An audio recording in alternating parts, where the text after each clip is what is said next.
नमस्कार। DAV education में आपका स्वागत है। आज हम चर्चा करेंगे उस विषय के बारे में जिस विषय के बारे में बहुत से अभिभावक जानते नहीं हैं, जिसकी वजह से इस स्कीम का लाभ नहीं ले पाते। ये स्कीम 2009 से चल रही है भारत सरकार द्वारा, यहाँ राजस्थान सरकार द्वारा अलग अलग तरीकों से चलाई जा रही है, जिसका नाम है RTE। इसके अनुसार जो भी इंफॉर्मेशन होगी वो हम शुरू से अंत तक आप वीडियो को देखोगे तो सारी इंफॉर्मेशन आपको मिल जाएगी। इसके लिए आप डीएवी एजुकेशन यूट्यूब चैनल को लाइक कीजिए, शेयर कीजिए, सब्सक्राइब कीजिए, ताकि जो अन्य अभिभावक इसके बारे में नहीं जानते हैं वो भी इस स्कीम का लाभ ले सके। तो आज हम स्टार्ट कर रहे हैं RTE एडमिशन 2024-25 जो इस सत्र में स्टार्ट होने हैं वो अभी तक एडमिशन स्टार्ट नहीं हुए। गवर्नमेंट की कोई गाइडलाइन अभी तक आई नहीं है, आने वाली है, जिसके तहत हम क्या कर सकते हैं, अपने बच्चों का प्राइवेट स्कूलों में भी फ्री शिक्षा ग्रहण करवा सकते हैं। उसके कुछ क्राइटेरियाज हैं, उनको देखेंगे कि कौन कौन इसका लाभ ले सकते हैं। तो प्राइवेट स्कूल में इसके तहत RT के तहत कक्षा 1 से 8 तक आप अपने बच्चे का यदि पहले एडमिशन हो जाता है तो आप 8 क्लास तक अपने बच्चे को फ्री प्राइवेट स्कूल में भी पढ़ा सकते हैं।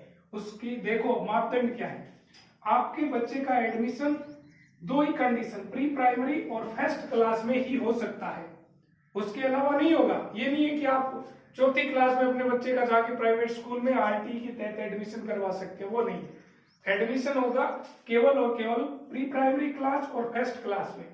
प्री प्राइमरी क्लास की एज है 3 से 5 वर्ष के बीच, यदि आपके बच्चे की उम्र है तो उसका एडमिशन आप प्री प्राइमरी में करा सकते हैं। और फर्स्ट क्लास में आपका एडमिशन 5 वर्ष से 7 वर्ष तक। ये जो आयु वर्ग की डिटेल दे रखी है वो आज से पहले तक की है। इस वर्ष कुछ चेंजिंग होने की संभावना है। बहुत से ये बोल रहे हैं कि वो है, ये है, वो सब झूठ है। आप उस भ्रामक आंकड़ों की तरफ ना जाए, सत्यता की तरफ जाए कि जब विभाग इसका नोटिफिकेशन निकालेगा तभी सभी सही गाइडलाइन का पता चलेगा। तो इसके अकॉर्डिंग 5 से 7 वर्ष पहले थी, अब क्या होगी वो आगे पता चल जाएगा। जिसका क्राइटेरिया कि उम्र का दायरा 31 अप्रैल तक रखा जाता था पहले। इस बार इसकी संभावनाएं चल रही है विभाग के द्वारा कि ये 31 जुलाई तक बच्चे की उम्र 5 वर्ष हो जाए या अधिकतम 7 वर्ष, ये क्राइटेरिया रखा जा रहा है। अब इसमें लाभ कौन नहीं ले सकते और कौन ले सकते हैं? इसमें लाभ ले सकते हैं दुर्बल वर्ग और असुविधाग्रस्त अभिभावक हैं, वो इसका लाभ ले सकते हैं। और यदि किसी भी अभिभावक सरकारी जॉब कर रहा है तो वो अपने बच्चों का एडमिशन इस स्कीम के तहत नहीं करवा सकते। ये ध्यान रखने वाली बात है। कोई भी जो नौकरी नहीं है और कुछ क्राइटेरिया आएंगे, वो आगे पढ़ रहे हैं, उनके तहत ही करवा सकते हैं। अब देखो इसमें जरूरी दस्तावेज क्या क्या लगेंगे, ध्यान रखना, ये बहुत इंपॉर्टेंट है। आप अपना फॉर्म भर देते हैं, उसके बाद में भी रिजेक्ट होने की संभावना है, लेकिन आप यदि इसको ध्यान से देखो, यदि इस क्राइटेरिया को आप ध्यान में रखोगे, इस जानकारी को पूरी तरीके से यदि दिमाग में सेट कर लोगे तो आपके बच्चे का एडमिशन कोई भी नहीं रोक सकता प्राइवेट स्कूल में निःशुल्क शिक्षा प्राप्त करने से। अब देखिए क्या है वो जरूरी दस्तावेज, ध्यान से देखिएगा। बच्चे का जन्म प्रमाण पत्र होना चाहिए। जन्म प्रमाण पत्र यदि आपके पास नहीं है तो आपके बच्चे का जन्म यदि किसी हॉस्पिटल में हुआ है तो उनके द्वारा कोई प्रमाण पत्र आपको दिया हुआ होगा, वो होना चाहिए। ये आपके लिए जरूरी दस्तावेज है एक। तो दूसरा, बच्चे का आधार कार्ड बना हुआ होना चाहिए, और आधार कार्ड में जो नाम है वही नाम सभी दस्तावेजों में, वही नाम तो बच्चे का, वही नाम बच्चे के पिता का, वही नाम बच्चे की माता का, सभी जगह समान होना चाहिए। कहीं भी यदि स्पेस का भी अंतर है तो उसकी वजह से रिजेक्ट हो सकता है। ये आपको ध्यान रखने वाली बात है।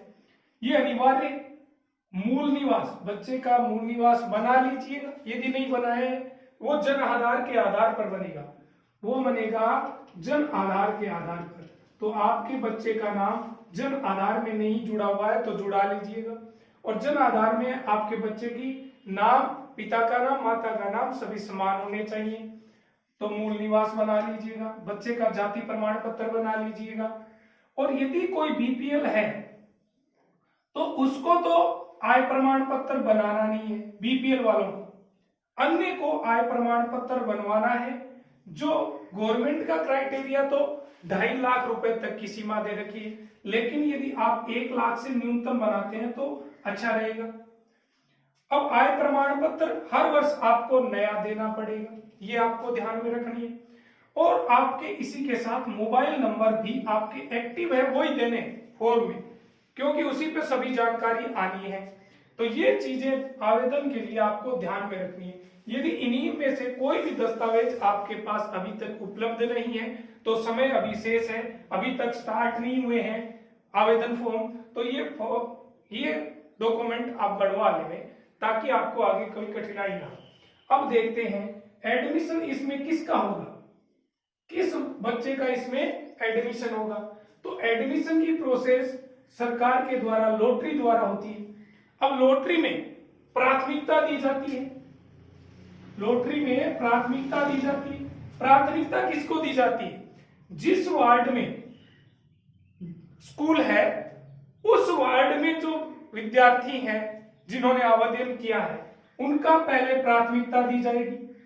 उसके बाद उस ग्राम पंचायत या शहर में अन्य जो ब्लॉक हैं, वार्ड हैं, उनमें जो बच्चे आते हैं उनको प्रायोरिटी दी जाएगी। उसी गांव के ग्राम पंचायत में यदि 2-3 गांव आते हैं तो उन गांवों को बाद में प्रायोरिटी दी जाएगी। इस तरीके से आपके बच्चे का लॉटरी के द्वारा प्राथमिकता क्रमांक दिए जाएंगे। अब यदि किसी भी अभिभावक का वार्ड चेंज हुआ है तो वो अभिभावक क्या करे, तो उसके लिए आपको ये ध्यान रखना है कि उस वार्ड, यदि शहर में है तो पार्षद, उसके वार्ड पंच या सरपंच के द्वारा हस्ताक्षर और मोहर के द्वारा प्रमाणित करवा ले, वो आपके निवास स्थान में काम आएगा। तो ये सभी जानकारियां दे दी है मैंने। अब इस एडमिशन में ये लॉटरी तक की है, इसके बाद में भी आगे की प्रोसेस होनी है। वो प्रोसेस में अन्य दूसरा वीडियो बना रखा है, उसमें आप जाके देख सकते हैं, उसमें सारी इंफॉर्मेशन मिल जाएगी। और ये फॉर्म अभी तक स्टार्ट नहीं हुए, संभावित है आवेदन शुल्क इस मार्च के अंत तक या फिर अप्रैल फर्स्ट में, जबकि अभी भी विभाग के द्वारा इंफॉर्मेशन है कि 2-4 दिनों में ये स्टार्ट होने वाले हैं फॉर्म। तो अभी ये फॉर्म स्टार्ट नहीं हुए हैं, कमिंग सून है, थोड़े समय बाद स्टार्ट हो जाएंगे। तो कृपया ये जानकारी अपने दिमाग में सेट करके इसके अकॉर्डिंग आप अपने दस्तावेज बना लें ताकि आपको भी इसका लाभ मिल सके। वीडियो को सब्सक्राइब जरूर करें, शेयर जरूर करें।